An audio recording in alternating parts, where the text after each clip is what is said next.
देखिए, पिछली बार भी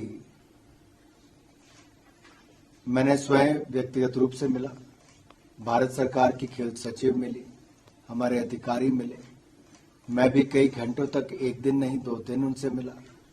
उनसे बातचीत करके कमेटी का गठन किया गया, फैक्ट फाइंडिंग कमेटी का, ओवरसाइट कमेटी का। उस कमेटी के सामने जितने लोगों को पेश होना था सबको अवसर दिया गया, और अवसर देने का मतलब यह है कि जिसको जो भी बात रखनी थी वो रखें। जब ये कमेटी बनी, उस कमेटी में भी महिलाओं को ही ज्यादा तादाद में रखा गया, और इसलिए था कि महिलाओं के सामने महिला अपनी बात खुलकर कर सकती है, और सबको अवसर दिया गया। अब उस ओवरसाइट कमेटी ने जो अपनी रिकमेंडेशंस दी, वो पूरी रिकमेंडेशंस में जो एक पार्ट है उसमें यह भी था कि निष्पक्ष चुनाव हो, जो इनकी मांग भी थी खिलाड़ियों की।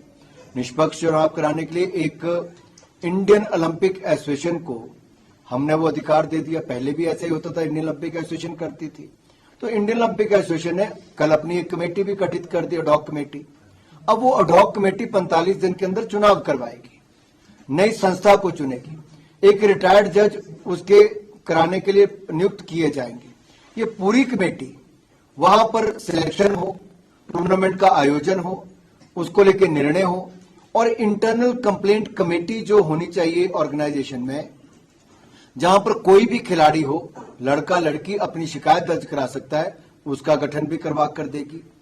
तो सारे कदम उसी दिशा में है, सारे कदम उसी दिशा में है। एक प्रक्रिया है, और प्रक्रिया जब कमेटी की रिपोर्ट आई, उसके बाद जो जो कदम उठाने उस दिशा में कदम उठा रहे हैं।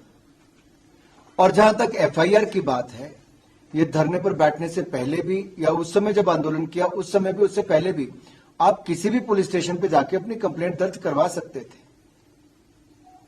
उस पर कहीं रोक नहीं थी।